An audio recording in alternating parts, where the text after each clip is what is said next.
Welcome everyone, Tactical Lich here, and today we are back for another battle on the Night Krill Internal Iron Sharpens Iron League. Today we are facing off Black Knight, who is playing as the Wood Elves versus my Ogre Kingdoms. For the army builds here, we have a front line of Nobblers, a second line of Ogre Bulls with Iron Fist and Nobbler Trappers. Third line of units, we have 2 Lead Belchers flanked by 2 Nobbler Trappers. And then on the mobility side, we have 4 Saber Tusk packs in total, plus 2 One-Fang Cavalry with Iron Fist with their missile block chance, and also heavy charge bonus, heavy armor to run down enemy mobility and infantry alike. As for the leadership of the army here, we have the Slaughtermaster with Great Maul and with only a single spell, and that is Troll Gut. On the other side of the battlefield, we have the Wood Elves, a front line of Eternal Gods without shields, just trying to go for a cheaper infantry line, flanked by 2 Dryads and 4 units of Glade Guards. None of them has any special ammo, probably just planning to use them on regular Ogre units. As for mobility, 2 Great Stag Knights. They are the main component of armor piercing combined with the Hawk Riders in the skies. Leading the army, we have the Glade Lord with a Helm of Discord, and that's it for the majority of the army. Actually, there's still an additional spell support, the Branch Wraith coming in with Earth Blood and Malkov's Mystifying Miasma. That's it for all the army builds, and let's get the battle started. We'll start this battle with a bit of fast forward as both armies are advancing towards each other, adjusting their formations, trying to get a better encirclement with the Ogre armies here, while the Wood Elves are pushing forward. Now, the mobility wise, the Saber Tusk packs are moving into position. However, they do have to be careful as the Wood Elves do have the quality advantage here. Great Stag Knights pushing forward, and the Saber Tusk packs cannot challenge their might and will have to run away. While the front line, though, the Nobblers are taking substantial damage from the Glade God firepower, so I'll be firing back with my Lead Belchers. The Ogre Bulls and Slaughtermaster Nobblers will be ramming straight into the front line, hopefully getting a better melee trait to run down the Eternal Gods. However, the Glade Lord is here, using the Terror and the Helm of Discord, debuffing my units and terrifying them away, and one section of my front line is breaking, although the Eternal Gods did take a lot of damage in return, while over here, Dryads are saturated on top of the Great Stag Knights, repelling my double Saber Tusk pack push. You can see that they're taking substantial damage and won't be holding on for long. A big mistake on my end. I should have just pulled back some of the Saber Tusk pack and conserved them for dealing with these Glade Guards at the back, as I now only have 1 unit of Saber Tusk on the left flank, running out of mobility to deal with the Wood Elf missiles. While in the skies there, Hawk Riders continuously peppering down my Ogre Bulls, doing some chip damage here and there, while some Eternal Gods has pushed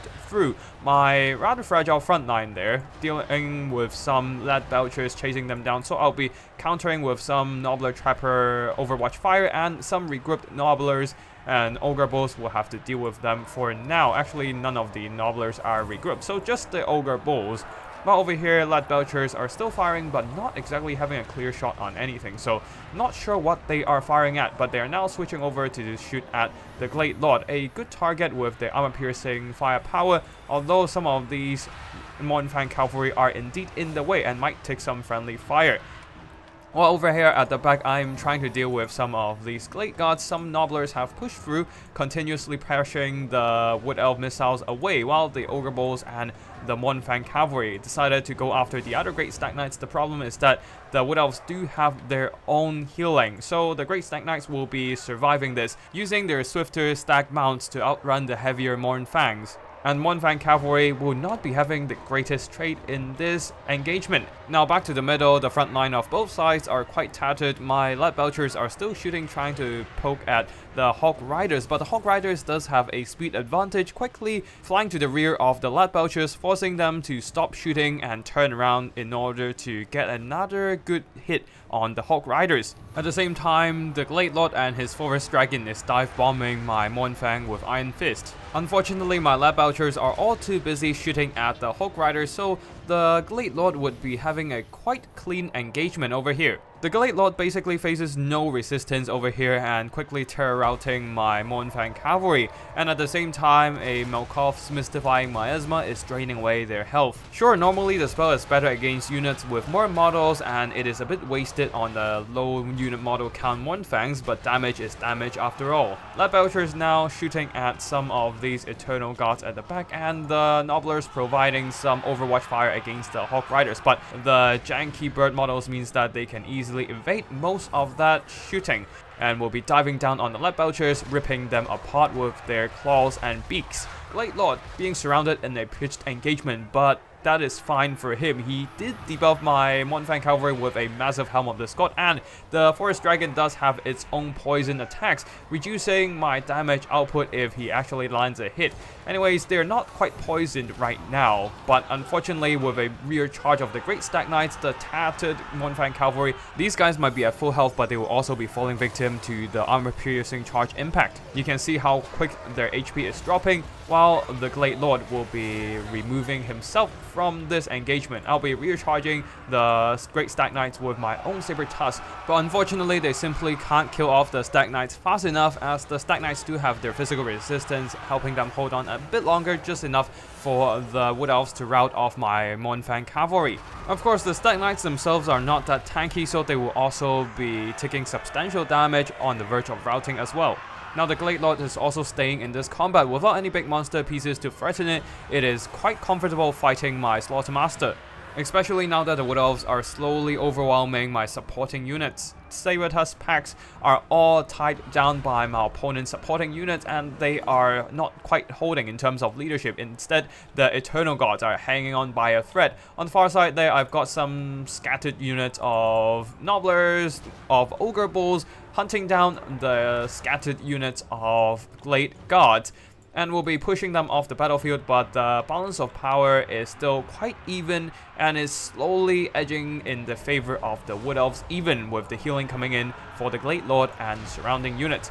Unfortunately for me, the Slaughtermaster is now stuck in melee combat against a bunch of Eternal Gods, and I lack the tools to really hunt down the Forest Dragon. Yes, I can dunk in some Ogre Bulls and Nobblers, but the Nobblers, as soon as they engage, they will get terrified by the sheer presence of the mighty dragon, while the Ogre Bulls will not be holding long as well. Slaughtermaster is getting routed while I do not have any assets to protect these Lead Belchers. You can see that they are now overwhelmed by my opponent's mobility.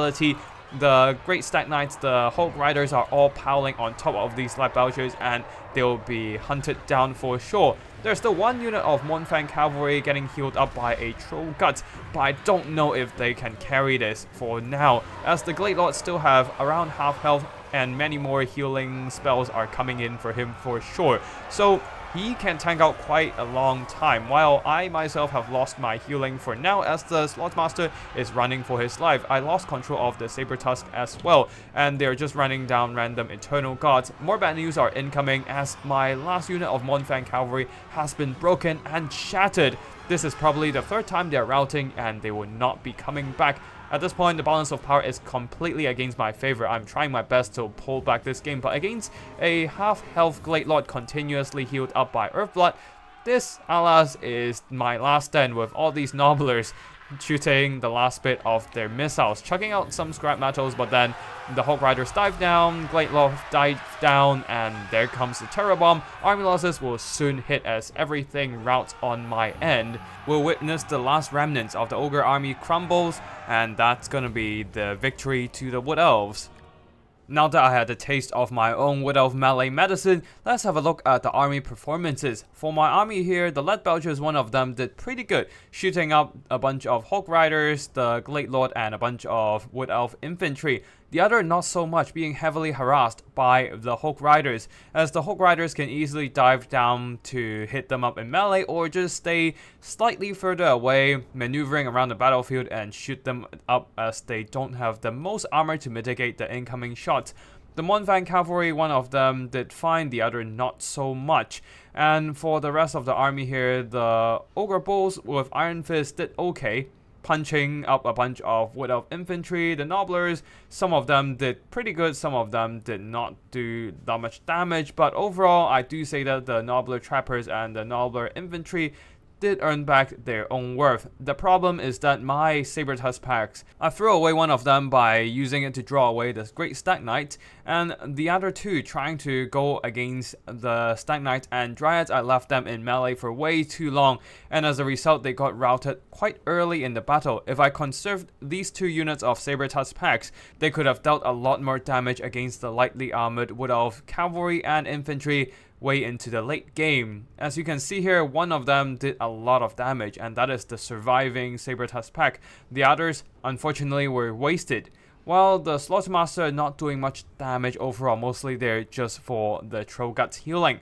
For the Wood Elves army, the Hog Riders did some pretty good damage, but most of the heavy lifting were done by the Great Stag Knight, both of them earning chevrons, and the Glade Guards did some pretty good damage as well, although being heavily pushed by the Ogre Bulls and some of my mobility in the mid game, they were not able to hold their ground to shoot.